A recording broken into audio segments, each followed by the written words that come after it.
মাধ্যমিক এবং উচ্চ মাধ্যমিক পরীক্ষায় সফলতা অর্জনকারী পরীক্ষার্থীদের মধ্যে সংবর্ধনা জ্ঞাপন অনুষ্ঠানের আয়োজন করা হয়েছে। মূলত শিক্ষা 2047 সালের মধ্যে ভারতবর্ষকে বিকশিত ভারত গড়ার প্রধানমন্ত্রীর যে লক্ষ্যমাত্রা নেওয়া হয়েছে সেটা তখনই বাস্তবায়িত হয় যখন রাষ্ট্রের জনগণের সামাজিক, সাংস্কৃতিক, অর্থনৈতিক, শিক্ষা ইত্যাদি সবকটি বিষয়ের বিকাশ ঘটতে পারে।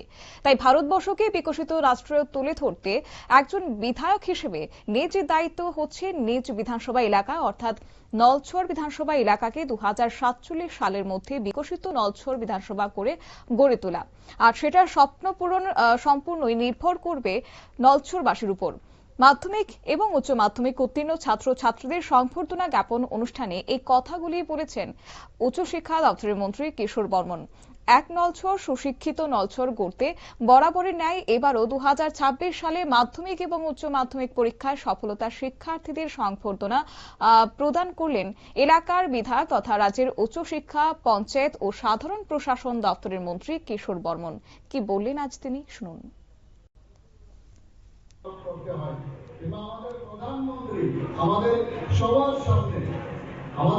সামনে লক্ষ্যমাত্রা রেখেছেন 2047 সালের মধ্যে আমাদের ভারতবর্ষকে বিকশিত রাষ্ট্র হিসাবে গড়ে তোলা, সমৃদ্ধশালী রাষ্ট্র হিসাবে গড়ে তোলা, শক্তিশালী রাষ্ট্র হিসাবে গড়ে তোলা।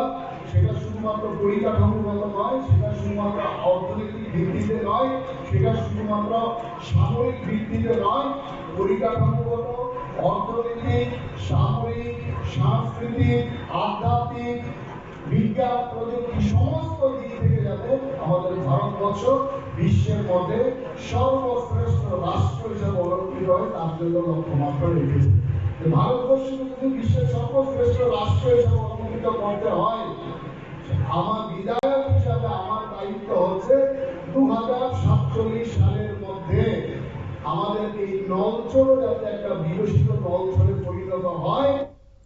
অনুষ্ঠান মঞ্চে মন্ত্রী স্মারক ও উপহার তুলে দিয়ে তাদের সংবর্ধনা জানিয়েছেন। পাশাপাশি ছাত্রছাত্রীদের প্রশংসাপত্র এবং একটি স্কুল ব্যাগ তুলে দিয়ে উচ্চশিক্ষা গ্রহণের ক্ষেত্রে তাদের উৎসাহিত করেছেন।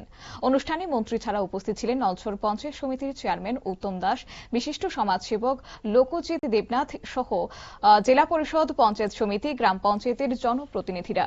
উল্লেখযোগ্য বিষয় হচ্ছে যে বিধায়কের উদ্যোগে নলছড় এলাকায় প্রায় 5টি স্থানে এই সংবর্ধনা জ্ঞাপন অনুষ্ঠানের আয়োজন করা হয়েছে। দশম এবং দ্বাদশ শ্রেণীর উত্তীর্ণ ছাত্রছাত্রীদের সংবর্ধনা প্রদান অনুষ্ঠানকে কেন্দ্র করে প্রত্যেকেই এদিন প্রশংসা কুড়িয়েছেন। একই সঙ্গে উৎসাহ লক্ষ্য করা গেছে পড়ুয়াদের মধ্যে।